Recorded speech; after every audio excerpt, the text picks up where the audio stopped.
Forget about putting Yahweh on the throne or Yeshua on the throne. Is the new inward you on the throne, the renewed you, the reborn you, the one that has the mind, attitude of Messiah, Philippians 2:5. Is that ruling up there? Because you can't give and submit yourself to Elohim till you get a hold of authority on yourself first. You got to grab that chair and sit in it first.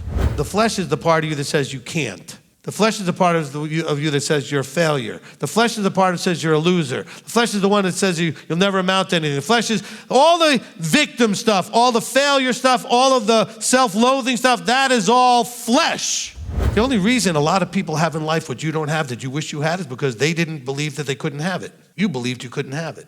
They're not better than you. They're not more capable than you, more talented than you, smarter than you, whatever it is you're going to use as an excuse.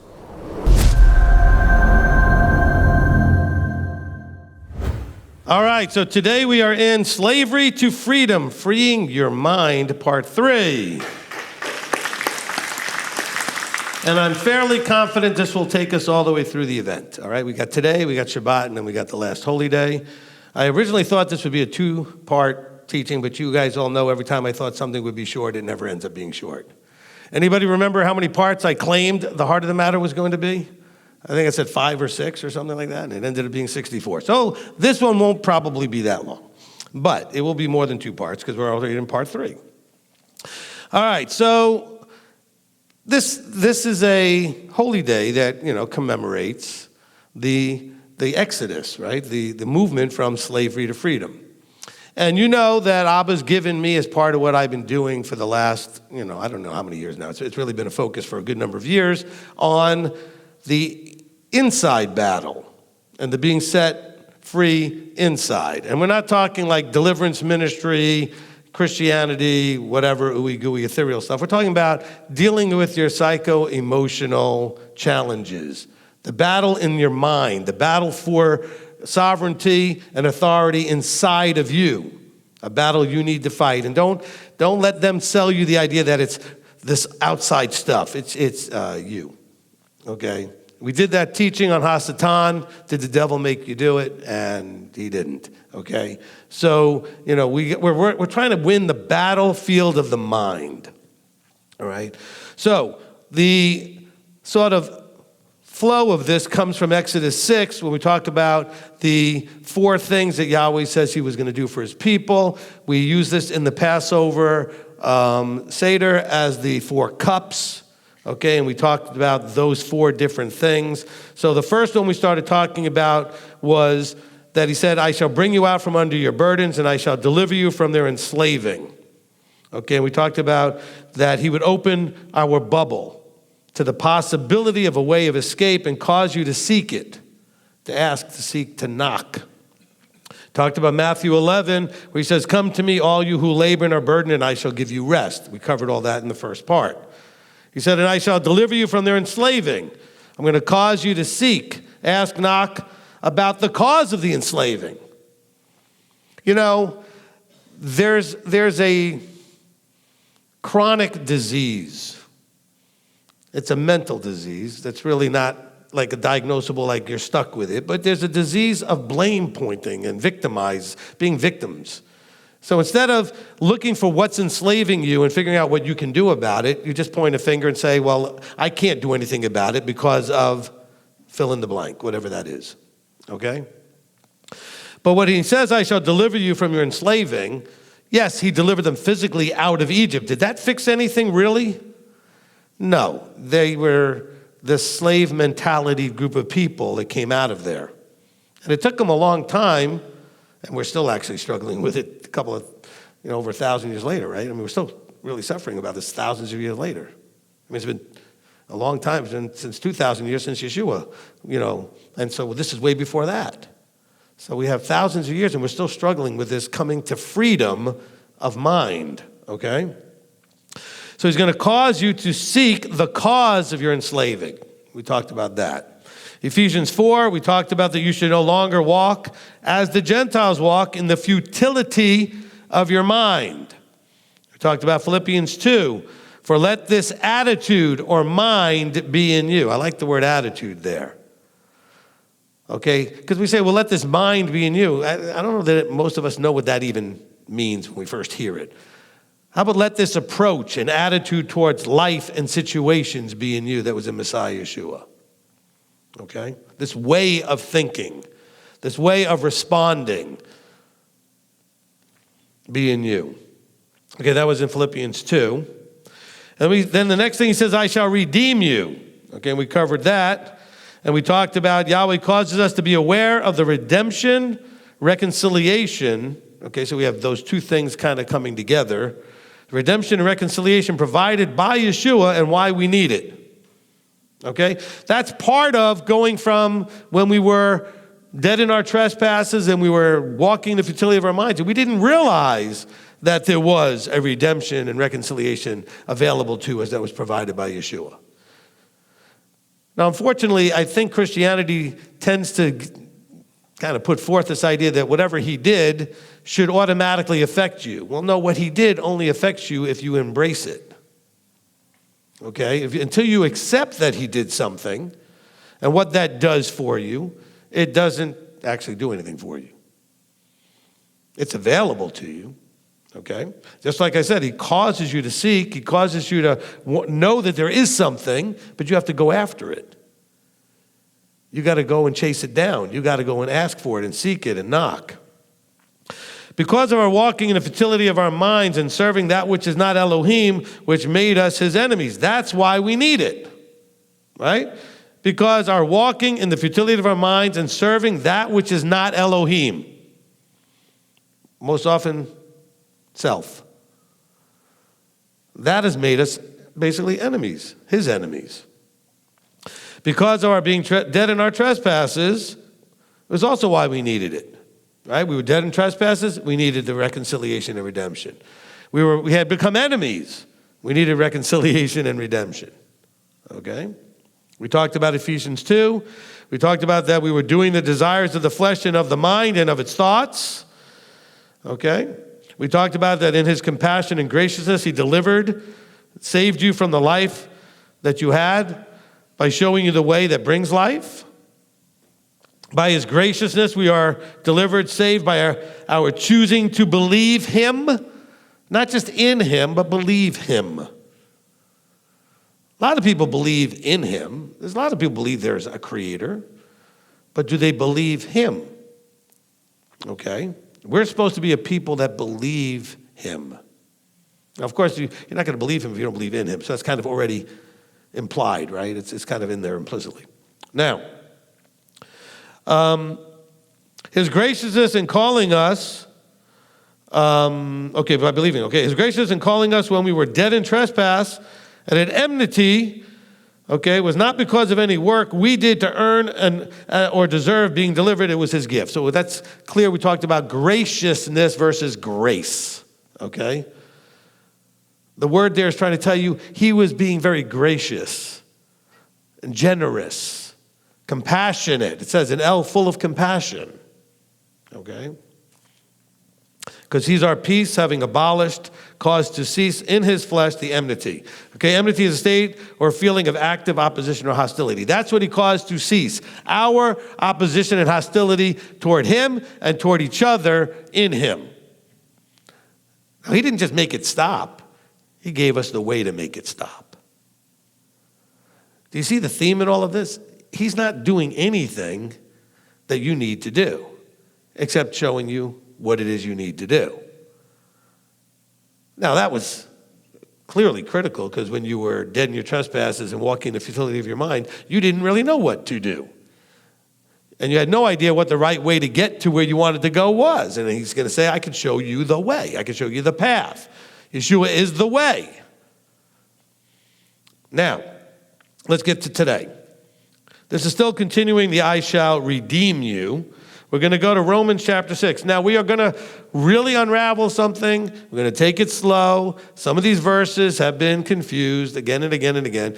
Now, some of you are like, Rabbi, we've heard you go through Romans 6, 7, 8 like that before. Yes, and we're going to do it again. Because it's still an area that trips people up. This is probably referred to in parts of, I don't know, I've looked for the Romans road and it's in Rome. I don't know why they think it's in this book, but okay, and it leads to Rome, not to Yeshua and truth. But it's somewhere in chapters 6, 7, and 8 is probably what they're talking about, those kind of chapters. I have no idea. I was never a part of that system, but let's just look at chapter 6, okay? Now, let's read verse 16, so we kind of know what we're dealing with here. Again, we're looking about being redeemed, and we're going to start to see the problem. Remember, I said we're still enslaved. Even if he breaks us out of some physical problems, we're still enslaved.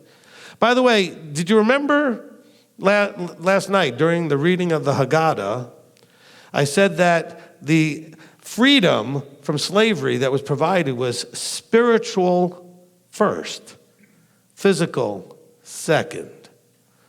So for us, I'm going to make that spiritual part a little bit more clear. It's not spiritual like, some airy, whatever, okay?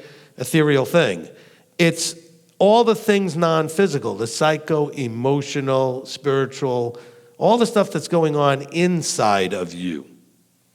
Okay? Inside of you is what he sets you free of first. So some of you are like, well, I don't know why he hasn't set me free from some of these physical things, because you've got other things to deal with first. And then he may free you from some of those physical things. That's the order he seems to do it in. So I like to see what he's done and figure, okay, if that's what he's done before, that's probably the same way he's going to do it in the future. He says he doesn't change.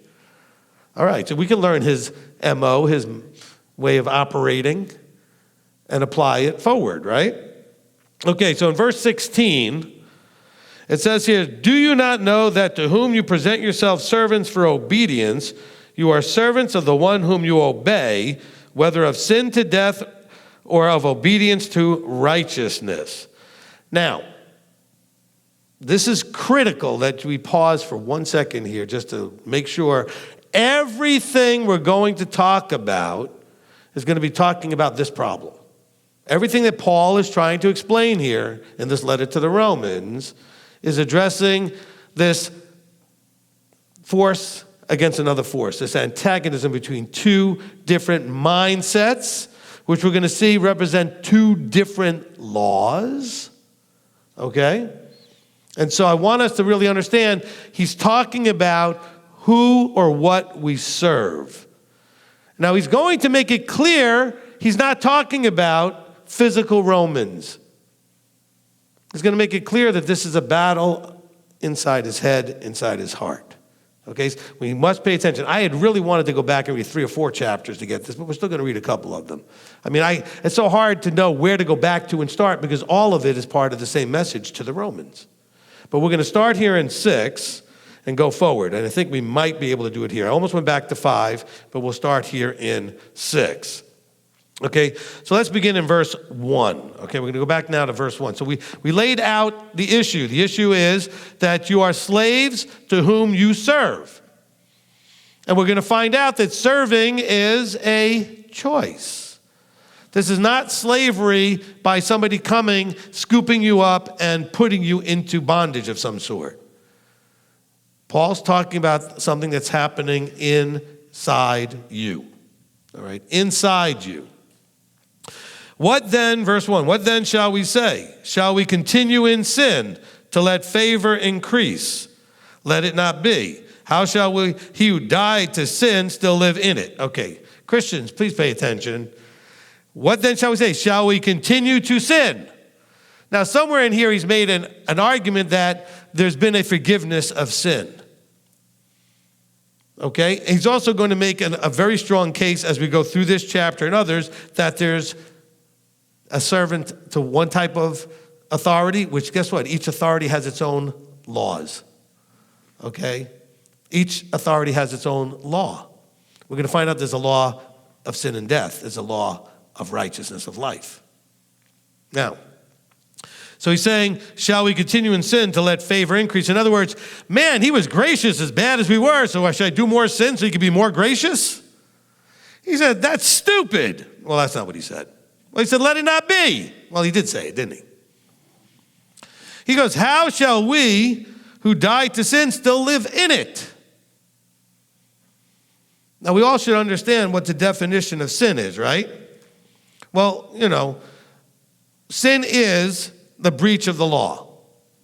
We have that verse very clearly. Sin is the transgression of the law. Hopefully, we all understand that that is the definition, okay? In 1 John 3:4, everyone doing sin also does lawlessness, and sin is lawlessness. All right? Now, bear in mind, okay, he's saying, if we are now coming under Messiah, we are being set free from something, but what he's saying is that freedom is not so that you can continue to sin. Now, of course, Christianity, you've all been told that there is no sin anymore because the thing that would define sin has been done away with. But I think we don't have any confusion. Paul said, should we still sin? He said, no. How shall we who died to sin still live in it? In other words, we put sin to death, our breach of law. We're not going to break the law anymore to death, is what he's trying to communicate here. He says, or do you not know that as many of us as were immersed into Messiah Yeshua were immersed into his death? We were therefore buried with him through immersion into death, that as Messiah was raised from the dead by the esteem of the Father, so also we should walk in newness of life. Now remember, this goes back to, we're in Romans, but it goes back to where we read, you were dead in trespasses, but now we're coming. He's saying the same thing to the Romans here that he was saying to the Ephesians. He's saying, however, just because you were dead and now you were made alive doesn't mean you act like a zombie and still do dead things. Things that bring death. So I'm sorry, your pastors have not told you the truth. Christianity has lied to you if you're still in that system because they're telling you that that stuff was all done away with. Well, if it was, then what is sin? Ask your pastor, what's the definition of sin then? What do you do that's actually sin? Because I don't know what he's going to point to, except what the world may decide is aberrant to them, that's not acceptable to them, culturally in some way. Some of it will match Torah, like they're not going to want you murdering anybody or stealing from anybody, etc. So Paul's making it really clear here, saying, hold on a second, we should not sin. Now, of course, I could go back to where, in chapter 5, he kind of lays that out first so that we can kind of go forward. But just let's start here. He says, we were therefore, verse 4, buried with him through immersion into death, that as Messiah was raised from the dead by the esteem of the Father, so also we should walk in newness of life.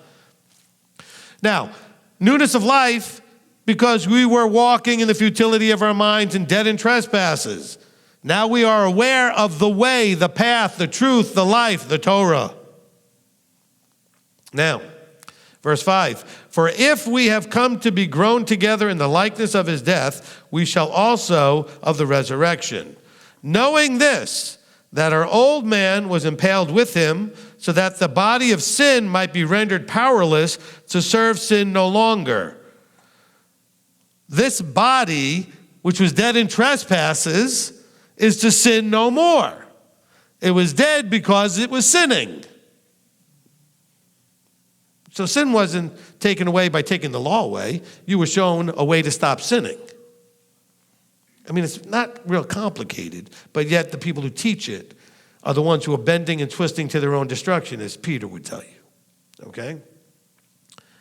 He says, knowing this, that our old man was impaled with him so that the body of sin might be rendered powerless to serve sin no longer. In other words, it doesn't have power over you once you realize what it is. When you are doing something and it's not working, and doing something that's not working, then all of a sudden someone shows you what to do and then it works, the other thing has no more power over you. You're now doing the right way that works. You're not going to keep doing the other way that doesn't work. It continues, he says, for he who has died has been made right from sin. So made right, we're talking about from a judicial point of view. We're going to be talking about the word law throughout these writings here in these chapters.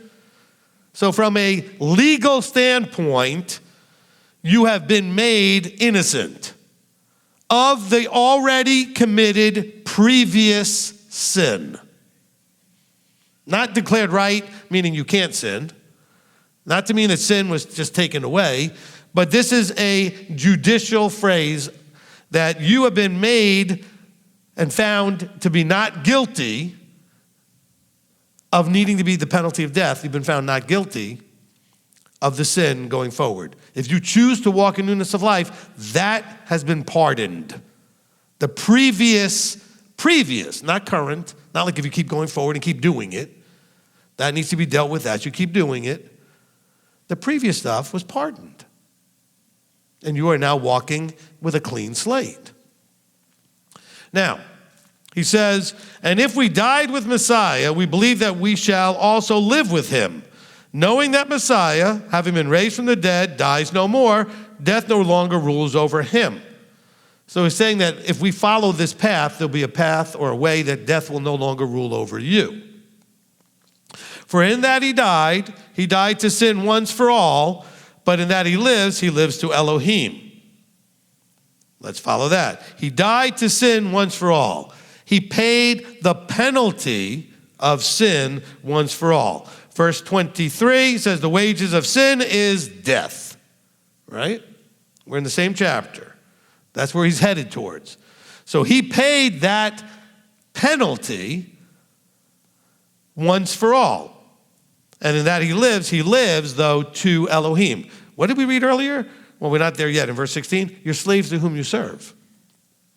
He's saying, I now serve Elohim fully. Now, Yeshua never did anything but serve Elohim. But we're supposed to be imitating him now so that we're doing nothing but serving Elohim. Continuing.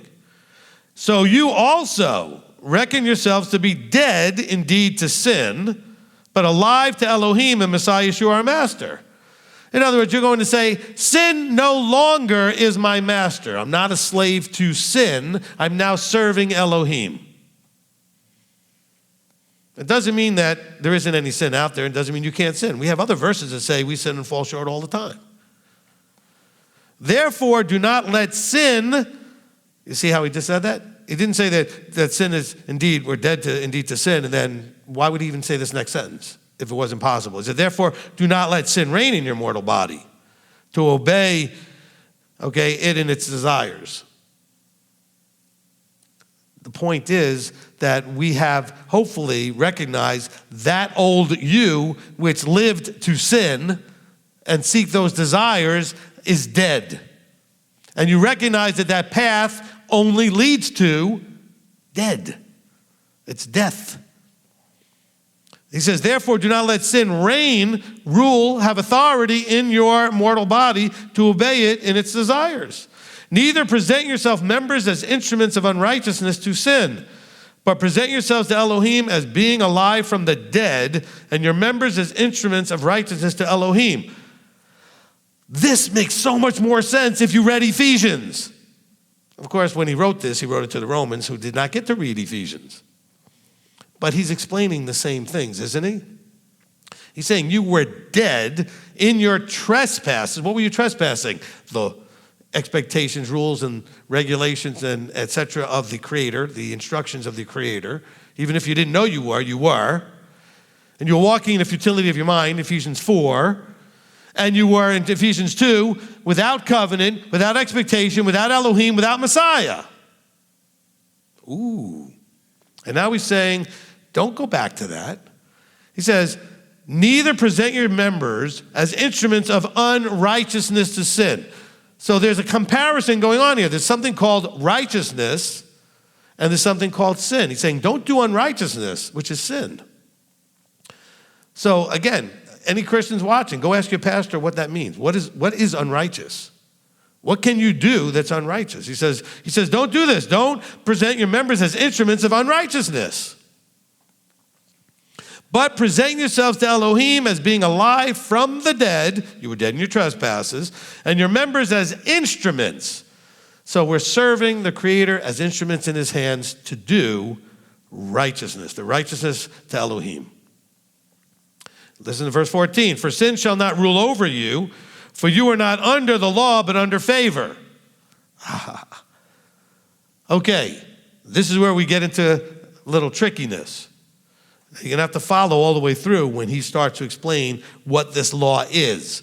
I do not like that in the scriptures translation, they put the word Torah in and not always the right place. Let's just leave it as the word nomos in the Greek, that it's law, okay? We'll just stick with law and see which law he's talking about. He says, for sin shall not rule over you if you are not under the law, but under favor. So whatever this law was is where you were doing the dead in trespasses stuff. But now you have received graciousness to bring you to the place where you know what righteousness is so you can choose life and not death. He's going to get much more clear, all right?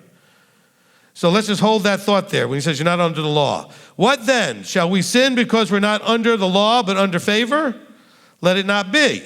So he's saying is we're not under whatever that law is, not the Torah here. That's a mistake in the translation. He's talking about the same law. He says, just because you're not under that law, should we keep sinning? He said, let it not be. Just because he's been gracious to us when we were deserving death doesn't mean we can keep doing the things that were deserving of death.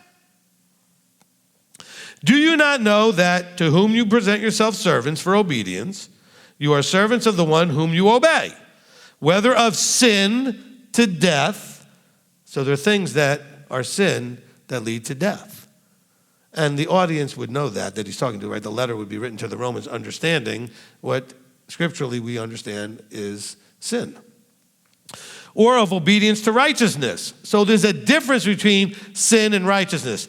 So there is a law of righteousness, and there's a law of sin. In other words, one leads to the result of life, and one leads to the result of death.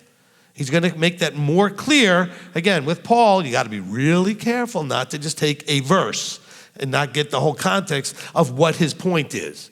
What is his point so far? You're a slave. No, his point was you were a slave. He says, stop acting like one. You were dead. Stop acting like a dead person. Okay, that's his point so far, is you were a slave, you're free. You were dead, you're made alive, but now he's going to get into more of the dynamics of what makes that actually flow that way, right? He says again, do you not know that to whom you present yourself servants for obedience? So presenting yourself means what? It's your choice. He's saying, don't you know that whatever you choose, that's the one you obey, your servants to the one you obey. Whether it's sin or death. So now he's talking about somehow there's something that leads to sin that you're serving and obeying, and something that leads to death. We're not talking about a person here. Follow along. But thanks to Elohim that you were servants of sin, yet you obeyed from the heart that form of teaching to which you were entrusted. Thanks to Elohim that you were servants of sin, Remember, Ephesians 2 said that when you were dead in trespasses, he then made you alive by popping your bubble, calling you, and sharing with you the reconciliation and redemption provided by Yeshua. He said, yet you obeyed from the heart the form of teaching to which you were entrusted. In other words, you were then given a form of teaching, the teaching of the truth, and you embraced it. That's something different than the Torah. For this is given to people that didn't have any Torah. They were dead in trespasses. They were doing unrighteousness. And having been set free from sin, you became servants of righteousness. So you went from, all of you know this experience. Very few of you were raised in Torah observance, in the instructions of the Almighty. So you know what it was like to go from being unrighteous and in sin and oblivious that it was unrighteous or sin, to where you became aware that there was a difference, and that you had a choice to now become servants of righteousness by choosing to obey the righteous one. So when he says having been set free from sin, you were set free from the mindset, the inside battle, where you just didn't even know there was a battle.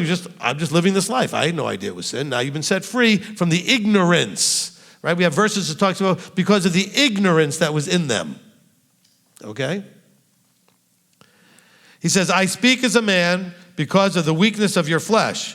For even as you did present yourself members as servants of uncleanness and of lawlessness, resulting in lawlessness, so now present your members as servants of righteousness, resulting in set-apartness. What more do you need to say to be more clear? Now, of course, to a Christian, they may not get that at all. But if you understand the terms from a scriptural, Hebraic, Torah point of view, listen to what he just said. I speak to you because of the weakness of your flesh. Your flesh is weak. Remember, we're talking about the fleshly desires versus the spiritual desires, the earthly versus the heavenly, the below versus the above. Doesn't matter which phrasing he uses, same point, okay? He says, even as you did present your members as servants of uncleanness. All he's saying is you made choices. Let's change the phrasing. He says, even as you chose to serve and do uncleanness and lawlessness, resulting in lawlessness, now you choose to be servants of righteousness, resulting in kadosh, holiness, set apartness. What defines that? The instructions from above. For when you were servants of sin, you were free from righteousness. Oh boy. When you were servants of sin, you were free from righteousness. Free. The Greek there means exempt from the obligation, unrestrained as to going after pleasure. When you were servants of sin, you were free from the obligations of righteousness. You didn't know there was anything to do with righteousness. You were just walking dead in trespasses, excluded from citizenship, without Elohim, all these other things. This again goes to the judicial system, okay? You're not going to be judged when you are out there not knowing anything, okay? Now, follow this. Then it says, in the rest of the verse there, it says, you were free from righteousness. You were servants of sin, you were free from righteousness. So righteousness, again, the Greek there, has the meaning of Elohim's judicial approval. Let's read this again. When you were doing sin, choosing sin, okay, choosing to be unrestrained, okay, you were exempt from obligation. Can you all agree that you didn't feel any obligation to keep Torah when you didn't know anything about it? Did you feel obligated to keep Shabbat, eat right, do anything else? No. So what he's saying is that each law has its own sort of judicial thing going on, and each law has its obligations and expectations. You didn't have any of that then. You were free from Elohim's judicial approval. Right? You were dead in trespasses. You weren't getting any approval. You were at enmity. You were in opposition. You were hostile. Even if you weren't thinking you were being hostile, you were certainly in opposition. Follow this, follow this. When you were servants of sin. So it doesn't say you were free from righteousness. It's simply saying you were not in any way connected to the system or the process that gets you Elohim's judgment of approval. Isn't that a little different way of looking at it? Okay? You were no longer, you were not in the system that gets Elohim's judgment of approval. You were free. Now remember the sin teaching I taught you. When you were in sin, when you're actually in the world, we talked about that it really wasn't even called sin, because sin is a part of the judgment of approval or disapproval. You were just living according to a different law, a different understanding. You were in a different walk. You were dead in trespasses. You were excluded from, you were separate from, you were without Messiah, without Elohim, right? You were all these things. But now you come into relationship and you realize there's a judicial approval system. Okay, that's something you didn't know. And then you came to find out. And that's part of how he makes you alive when you were dead. Verse 21, what fruit therefore were you having then, over which you are now ashamed? For the end thereof is death. He's saying, okay, when you were in sin, dead in trespasses, he's saying the same thing here. So what was the fruit of all that? Wasn't it death? The end of it is death. You were outside the system that brings Elohim's judgment of approval. See, everybody's worried about him judging you with disapproval. He also judges you with approval. Okay, this is the well done, good and trustworthy servant. That's approval. Okay? You know, we're told to find out and work hard towards those things that are well pleasing in his sight. That's approval. okay? What did he say about Yeshua? He says, this is my son in whom I'm well approved, well pleased. Right? That's his approval. Isn't that what we all want, is his approval? That's all part of the system, though. And he's saying when you were doing these other things, you were outside of all that, which means you couldn't receive it. Isn't that exactly what it says in Ephesians 2? When he says you were excluded from, you weren't a part of, you were outside of, you were without Elohim. Same thing. He says, following this, after saying, what fruit therefore were you having then over which you are now ashamed? In other words, you should now be ashamed. What was the fruit? He says, for the end thereof was death. But now, having been set free from the penalty of the sin that you did, and also set free, meaning you now when you didn't know what sin was, you didn't know that you needed to stop doing anything. So you were set free from the ignorance, the futility, and all the things you were doing that you thought would get you a result that was not going to get you the result you wanted. He said, but now having been set free from sin and having become servants of Elohim, you have your fruit resulting in set apartness, and the end is everlasting life. Now again, the writer understood this, the people understood this. It's Christianity that didn't understand that. He's saying you went from worldliness to covenant. And covenant has expectations. Go listen to the Are You Covenanted teaching of Torah observance. What's Torah observance? Submission to the instruction from above. Okay, it's not Judaism, it's not some other thing like that. It's instruction from above that you choose to submit to as a part of a relationship with the Creator called covenant. All right? He says, for the wages of sin is death, but the favorable gift of Elohim is everlasting life in Messiah Yeshua our Master. Now they'll just read that saying, well, just in Messiah Yeshua. How? Because we know this from Ephesians 2, we know this from here. When you were dead, we were then made alive. He raised up Messiah, he's going to raise us up. We're supposed to walk in newness of life. This is the fullness that is Messiah. I am the way, the truth, and the life. We don't just believe in a being called Messiah Yeshua. We're supposed to embrace the fullness that is Messiah and his expectations. And the example, he said, follow me. The example he said. Okay? Let's now take this into chapter 7. Or do you not know, brothers, for I speak to those knowing the law, that the law rules over a man as long as he lives. Okay? Actually, you know what? Let's drop down to, because he's getting into a little confused spot there. Let's go down to 14. Okay? I'm going to drop down to 14. Because that's going to bring up other issues we don't need to go over today. Okay, 14. For we know that the law is spiritual, but I am fleshly, sold under sin. So now this law is saying there's a law that's spiritual. We're also going to know there's a law that's fleshly. Two different laws. All right? He's saying, we know that the law is spiritual, but I am fleshly, sold under sin. For what I work, I know not.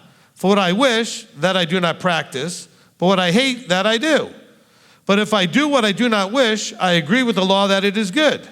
And now it is no longer I that work it, but the sin dwelling in me. For I know that in me, there is in my, we're going to break this all down, okay? For I know that in me, that is in my flesh, dwells no good. For the wish is present within me, but to work the good I do not find. For the good that I wish to do, I do not do, but the evil I do not wish to do, this I practice.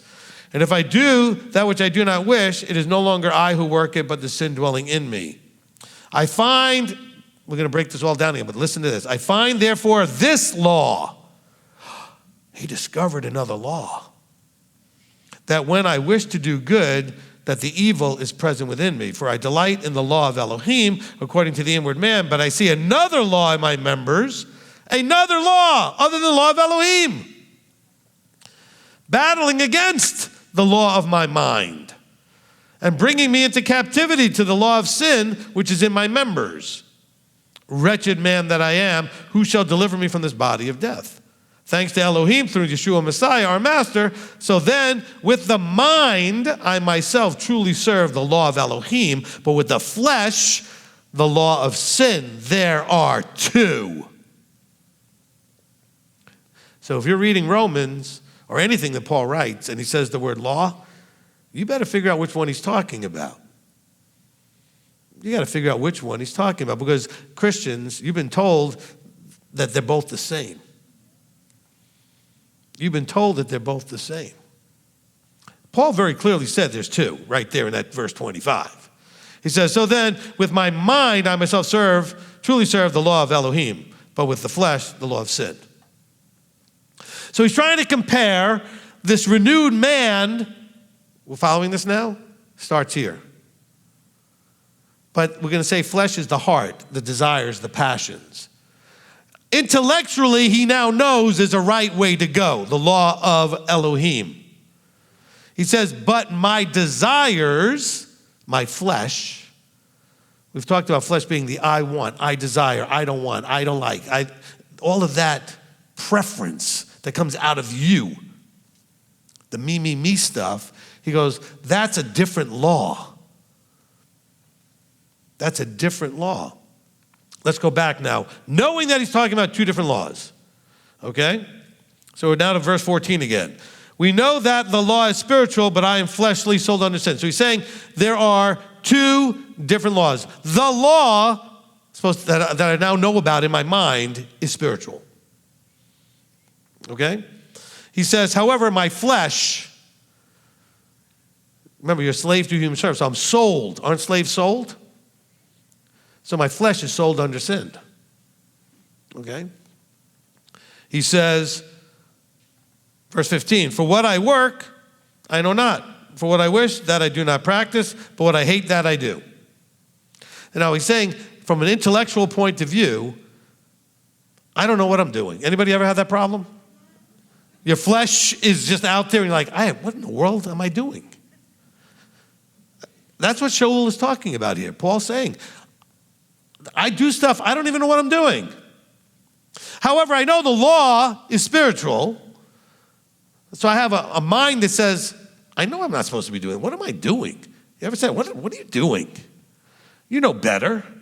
Why are we doing this? He says, for what I wish, that I don't practice. In other words, I know better, but I'm not doing it. He said, but what I hate, now this is not the hate from the flesh side. This is the hate from the mind side. He says, that I do. Stuff I know I shouldn't be doing, and I hate that I do it. He says, but if I do what I do not wish, I agree with the law that it is good. In other words, the law of sin, I'm agreeing with it when I do what it says. I'm in agreement with that law. Remember, you're slaves to whom you serve. When I act fleshly, I'm working and walking and acting according to the law of sin and death. Okay? When I act heavenly, above, spiritually, I'm walking according to the law of righteousness, the law of life. So you just have to see what the result he's talking about. You know which law he's talking about. Okay?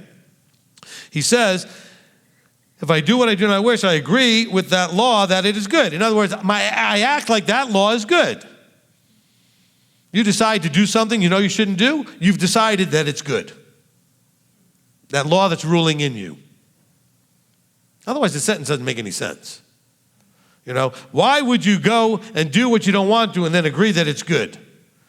Well, because it's your fleshly desire, which means that if you go and do it, you have basically come into agreement with it. Which is why, how many times have I told you, you sickos? Okay?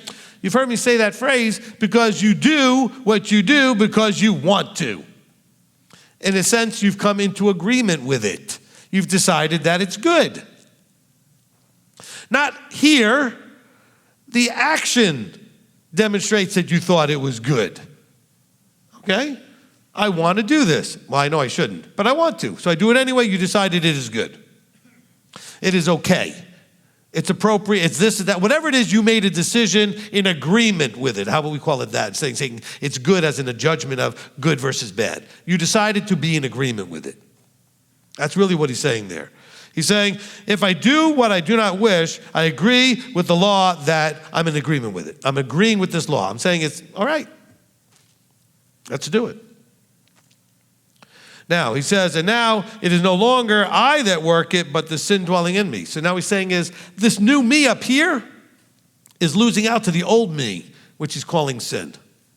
So we're not disconnecting and saying this inanimate sort of disconnected thing called sin makes you do it. He's saying that old me he's referring to as sin. He says, I'm not doing it. That's why I'm all confused. What I want to do, I don't do. What I don't want to do, I do. Well, actually, he's doing it. But there's a part of him that says, but that's not me. Anybody ever have that problem? You're doing stuff and you're like, but that's not me anymore. Then why are you still doing it? Because it's still you. That part of you hasn't fully died yet. That's what he's talking about here. All right, this is, again, you guys are still slaves to that old way of thinking, old behavior patterns, the structure of what you thought was okay to do or not, the stuff that you enjoyed and said, well, this is good. So don't get confused. He says, and now it is no longer I that work it, but the sin dwelling in me. Again, he's comparing the thinking part, the newness of mind, right? The letting this mind be in you, this rebirth of his mind to the old him still being fleshly. Anybody notice that when your mind got renewed, everything didn't fix immediately? I mean, has anybody had it just, boom, it was done? No, we struggle with it all the time, especially in the beginning, right? Especially.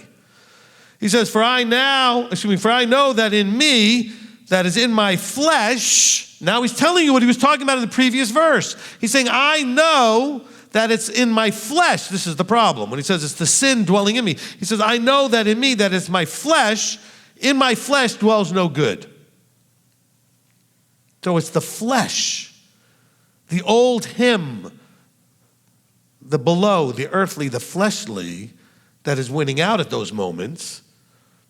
He says, for to wish is present within me. I want to do this right, but there's still the old me. No, I don't want to do this right. I want to do what I want to do. I want to do what we always did. But to work the good, I don't find. Because the battle hasn't been won yet. He's still a slave. Paul's admitting he's still a slave. For the good that I wish to do, I don't do. The good that I wish to. Go back and listen to the first part of the well done, good and trustworthy servant to understand what good is scripturally. He says the good. Yeshua says there's none good but one. So only the things of the above, of the Father, are considered good. So he's saying the stuff of the Father that I wish to do, I don't do. But the evil, we did a whole teaching to understand what that is. I do not wish to do, this I practice. He's confessing that he's human like the rest of us with the same struggle. Yet Christianity will use this as a way to do away with the law. Well, I'm not against doing away with the law. Just which one? Let's get rid of the law of sin. Not the law of Torah, not the law of righteousness, not the law of Elohim. But the things that you've decided are right and wrong, as opposed to what he has decided are right and wrong. What you've decided is okay versus what he's decided is okay. Because it may not be okay. All right? So then he says, and if I do that which I do not wish, it is no longer I who work it, but the sin dwelling in me. He's saying, it's not me, the new me, doing it. It's this old me, zombie, that won't die. Because you won't put it to death. There's still parts of it that you still want to do. And he's confused, not really, but the same struggle we all have by saying, I don't know why I keep doing this. I know I shouldn't. I really don't want to, but yet you find yourself doing it again and again and again and again, whatever. That's still you. But he's saying it's not me. He says, it's not me, not the new me, not the renewed me, not the reconciled me, not the reborn me. It's the old me, the dead in trespasses me. Kill that zombie. All right? He says, I find, therefore, this law, that when I wish to do good, that the evil is present within me. In other words, he finds this is kind of a reality he discovered. When I try to do what's good, the old me tries to fight up against it. Opposition, enmity. A battle goes on. He says, I find this law. Now he's not talking about the law of sin or the law of Elohim. He's just saying, I find this sort of rule. I find this thing. I've discovered something. That when I want to do good, the old me just rears up and says, and battles with me, he says. That when I wish to do good, the evil is present within me. That's how you find out what it is you got to work on. It's when you make the attempt to do good and the evil comes up. And Hasatan helps in that. We talked about that in the Hasatan teaching. Okay? He goes, for I delight in the law of Elohim according to the inward man. So now he's trying to say that deeper inward part of me delights in the Torah of Elohim, the law of Elohim. But that fleshly, more surface, more knee-jerk, more just reactive, not thinking part of me has a problem. He says, but I see another law in my members fighting against the law of my mind. You know, you can't read anything in Romans if you can't figure out that verse. What is he talking about? Because that's what he's talking about. Everything is about this fight, this internal battle. Okay, this is the battle freeing your mind. But you got to set it free from the old you wanting to rule. You're a slave to whom you serve. Who's sitting on the throne? You know, forget about putting Yahweh on the throne or Yeshua on the throne. Is the new inward you on the throne? The renewed you, the reborn you. The one that has the mind, attitude of Messiah, Philippians 2:5. Is that ruling up there? Because you can't give and submit yourself to Elohim till you get a hold of authority on yourself first. You got to grab that chair and sit in it first. Because otherwise, you're in reactive mode, and then you sit there going, it's almost like, some of you remember this when you were college age, teenage age, whatever age. Some of you are still doing this as adults, where you wake up in the morning and everything feels bad, and you go, what in the world did I do last night? Stuff you weren't thinking when you were doing. You were just doing. And that's what Paul's trying to say, is that we have to stop just doing. But think about what we're doing. Do it consciously. Do it on purpose. As opposed to just flowing in this fleshly, worldly, below sort of way of doing. See, a lot of us see the world doing some of those things and we're like, oh, I would never do that stuff. But you have your own stuff that's kind of in that realm that you do. You know, maybe not as extreme or obvious or in public as some people do stuff, but that's the battle of the flesh. He says, look, I find there is this law, okay? And he says, and I see another law. Verse 23, right? Another law in my members, battling against the law of my mind and bringing me into captivity to the law of sin, which is in my members. So this other law is making him a slave to the law that's in his members. The fleshly law is enslaving him. He's losing the battle, is what he says. When he has these moments where he doesn't do what he wants to do, and he does what he doesn't want to do, and he does what he hates to do.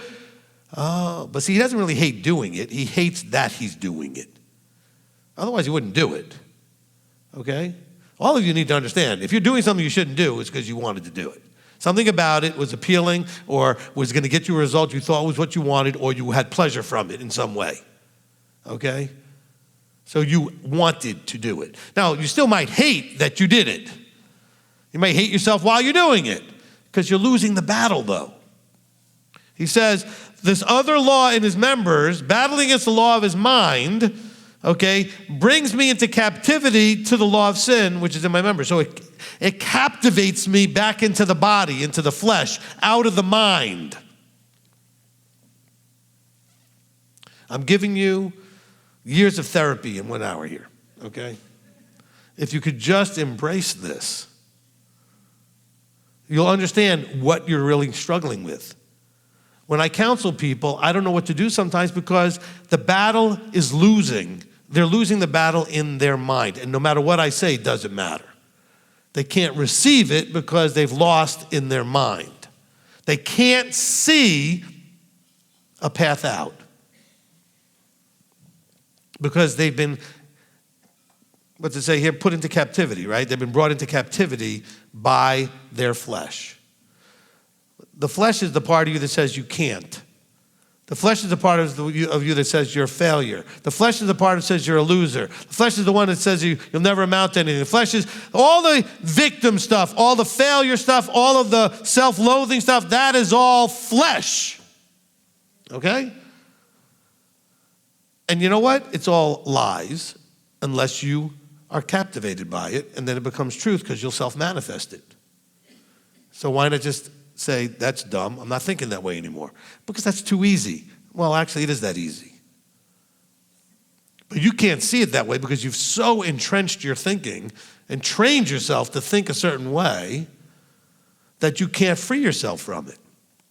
Or at least you don't think you can. But you can. It's almost as simple as taking the red pill.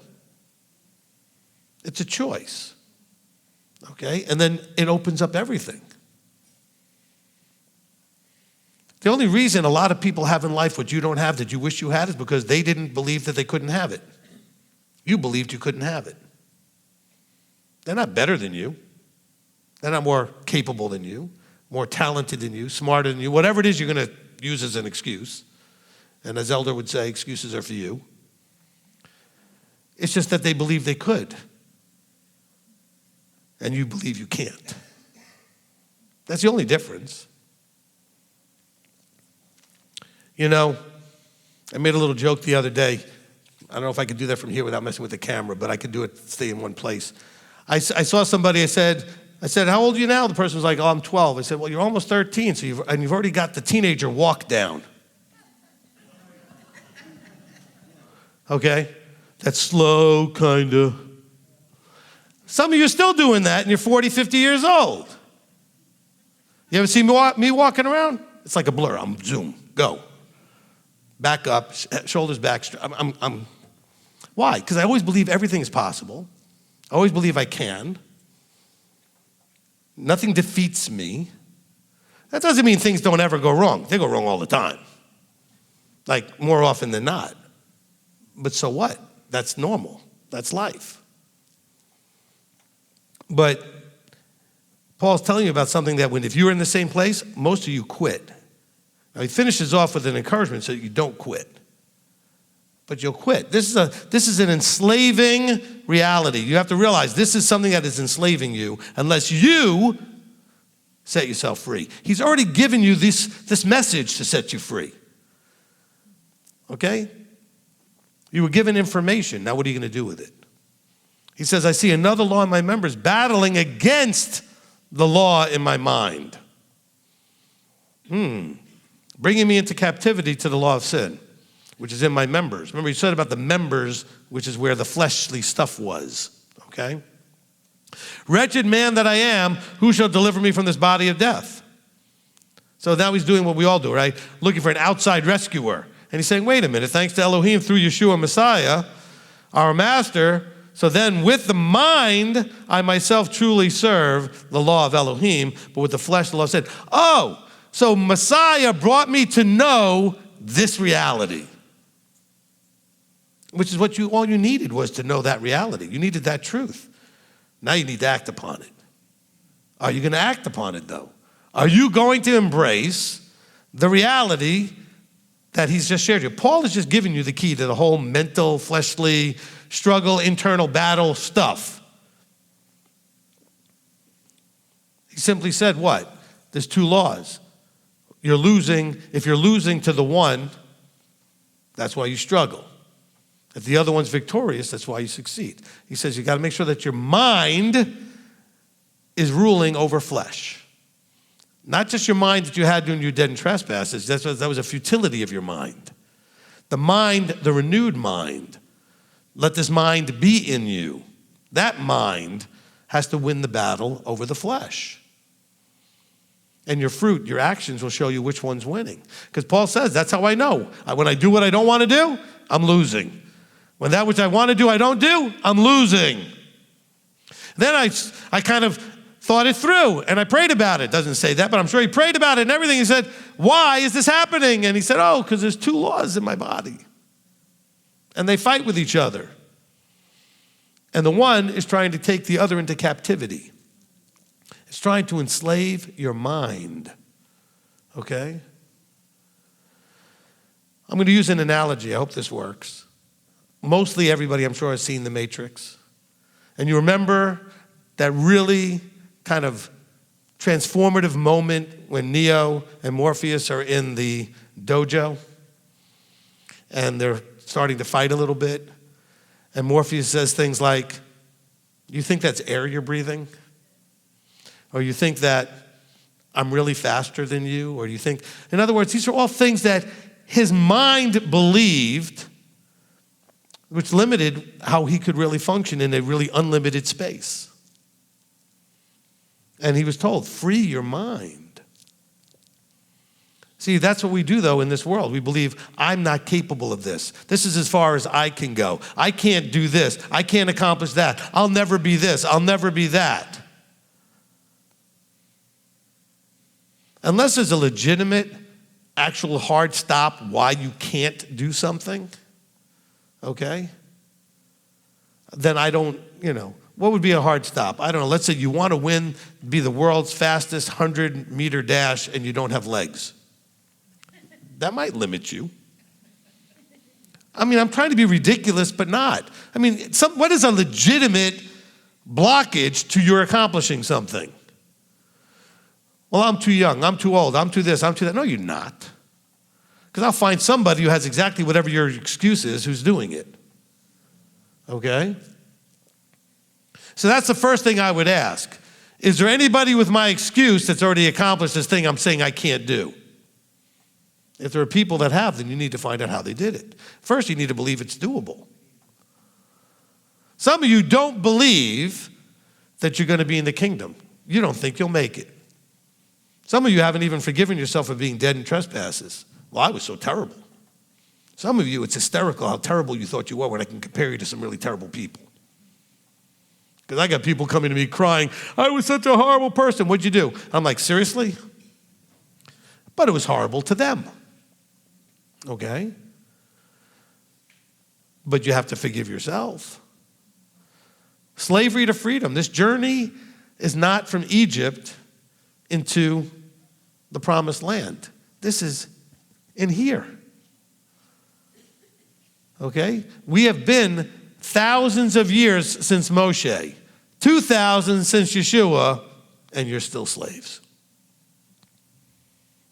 Even the Jews were funny when Yeshua says to them, he basically said the same thing, you're slaves. He goes, we're not slaves, we're free. But they were slaves, even though they were in a somewhat free, occupied land with Rome, etc. But they had certain freedoms, but they said, we've been slaves to nobody. No, you're enslaved here, in your head, because the other law is winning. The other law is winning. How does he say that? He says things like, woe to you, you do all this stuff on the outside and look all good, but on the inside, you're dead man's bones. You're putting on a pretty good show, but it's a show. It's only a show. Well, that's a problem. It says, do you not know that to whom you present yourself servants, so for obedience? So you have to understand, this is not a question of whether or not you present yourselves. You present yourselves. Did you follow that? Because some of you are like, well, I don't do that. Yes, you do. Everybody does. He says, do you not know that whom you present yourselves servants for obedience, that's the one you obey. Whether it's this or this, you're picking one of them. You are serving somebody or something. In our case, we are relatively free. No matter what any of the idiots on the news and everything else want to say, you can still do almost anything you want, anytime you want. You are free. But you don't think you're free because you don't think you're free. Okay? Remember again, he says, I see another law. Do you see that law? Do you see that other one in your members? Battling against the law of your mind. Okay, they wrote Torah in here. But he specifically calls it the Torah of Elohim. Okay, in verse 22, previous verse. I delight in the Torah of Elohim, or the law of Elohim, according to the inward man. I see another law, though, that is bringing me into captivity. Now, what's the law of sin versus the law of righteousness? Remember, we talked about judicial ramifications. The law of sin, when we obey it, brings death. The law of righteousness, when we obey it, judicially, the judgment is life. Judicial approval of Elohim. I don't know that anybody's ever worded it that way for you to hear that, okay? We are all seeking, we're all told, even in Christianity, in the churches, where judgment day is coming. That's meaning there's going to be a judge. So if there's going to be a judge, then there's going to be some sort of judicial decision about you made. Which means that you're going to either be judged approved or not approved. Not approved, death. Approved, eternal life. I know Christianity lied to you and said, oh no, just believe in Messiah and it's all done and that's it. It's all good. Wrapped up, nice little bow, finished. No. Messiah started you on a path. He didn't finish the process for you when he first just even let you know he existed and what he did. What he did was he opened up your mind. He popped that bubble. You know how I always use that bubble popping analogy? It's the idea of putting a little opening in a literal delusional way of seeing the world. I don't mean like delusional, like we all think, well, that person's really crazy. Everybody sees the world slightly differently. And whatever part of that difference, it's not the way it really is a delusion. That's what the definition is. Not seeing the world correctly. We all have that problem to some degree in certain areas of the way we experience the world. And in one of the most important ways is how we see sin and righteousness, the creator and the below. And he pops that little delusional bubble and says, hey, you're living in a delusion. Something's not right. Something's missing. Something's all messed up. Look for me. You know, even in the Matrix, Morpheus, says, go find the white rabbit. Go find me. He pokes at Neo a little bit. He says, come find me. I got something to set you free. And what did he offer? Ultimately, he offered, I'm only offering you the truth. Nothing else. That's all this offers. That's all Yeshua offers you is the truth. He says, I am the truth. But will you embrace the truth? I mean, will you truly embrace that reality and say, this is now my way, I'm going to walk in it. It's his way, I'm going to make it my way. Because, right, according to Paul here, my way and his way don't really go together very well. I have to make them. I have to reverse verse 23. I have to have the sin body taken into captivity so that I can walk in the life body, the life mindset, the life law, right? Reverse it. Okay, I see another law in my members battling against the law of my flesh, the law in my mind. The thing is, the law in your mind coming from above is the small, soft voice. It's not the fighting voice. The flesh doesn't want to die. It's going to go down kicking, screaming, and violent.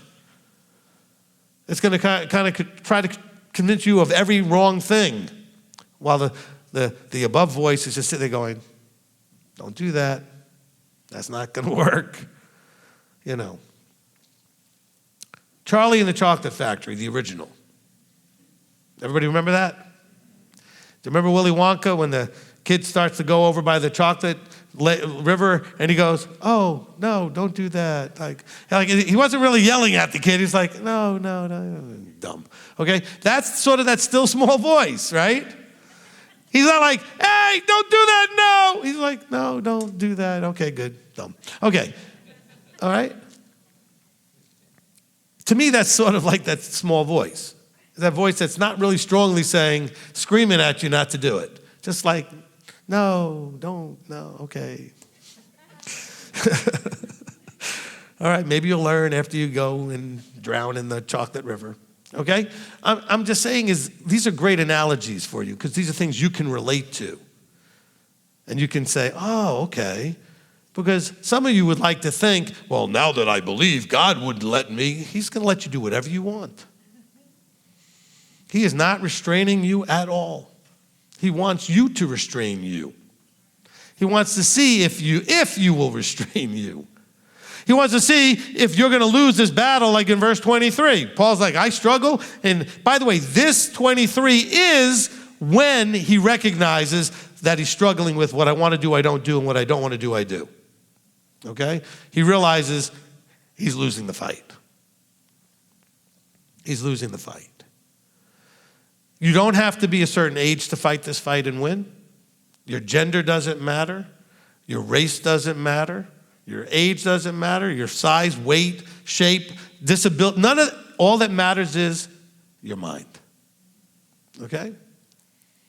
And if he gave you enough of a mind to understand what I just said, you can win that fight. But this fight takes place in your mind. You can't point to anything. Well, you don't know. I was raised this. It doesn't matter what you were raised.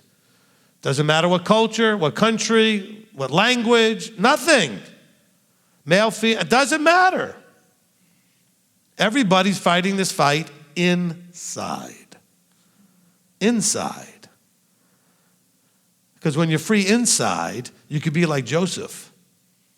I don't see him whining and complaining and struggling when he's in captivity and then he's a slave and then he's thrown in jail and all these other things, you know?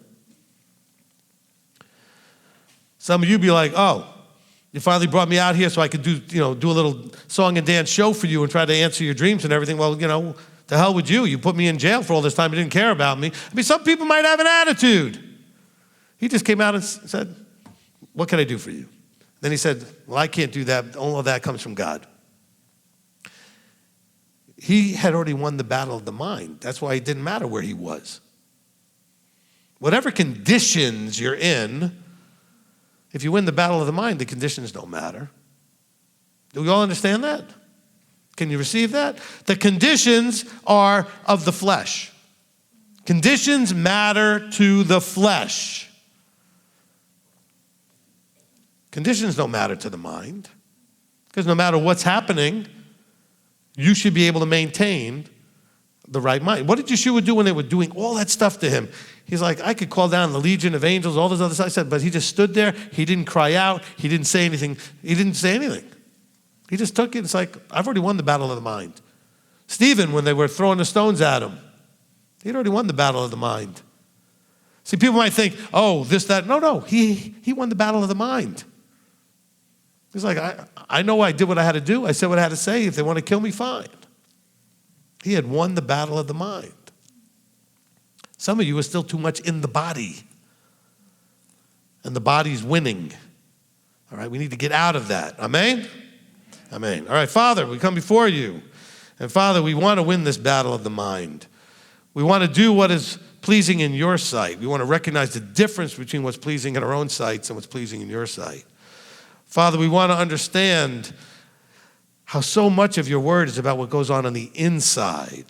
Because you know what we should recognize, and we appreciate, Father, that you have told us that this flesh suit is temporary anyway. So I don't know why we get so focused. Probably you look at us going, why are you so focused on the flesh suit? Flesh suit gets, 80 or whatever it gets. It's very limited, but the mind can get forever. So why are we so focused on the flesh suit? Father, help us to not focus on the flesh suit and the desires of the flesh and the pleasures of the flesh and the preferences of the flesh and all that, but let us be focused on the mind and the growth so that we can have the fruit of the Spirit under every circumstance. If you win the battle of the mind, you can love an enemy. You win the battle of the mind, you can have joy in a trial. See, all those things you wonder about, you got to win the battle of the mind. So, Father, we thank you for your word. We thank you for inspiring Paul to write these letters so that we can glean some insight from his writings. And so, Father, we thank you for all these things, asking that you would continue to poke at us so that we do not forget what you have shown us here today, but yet put it into action. So, Father, we thank you, praise you, giving you all glory and honor. In the name above all names, Yeshua our Messiah. Amen. Amen.